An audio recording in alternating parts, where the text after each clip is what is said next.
Tak jaké jsou první pocity po zápase? Prvé pocity sú výborné. Výhra je naša. Vyhral som zápas, som spokojný. Nepodcenil si přípravu? Ne, vôbec. Začal som prípravu 1. mája, takže super. Na to, že som trénoval mesiac, výborne. A co soupeř? Super, Tyson, tvrdý bijec proste, ktorý, jo, jasné, ako je to bojovník, je to strelec.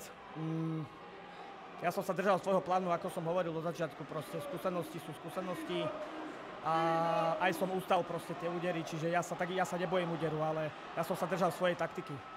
A co plánuješ teď po výhře? Teraz po výhre pôjdem domov, najem sa. Co si dáš?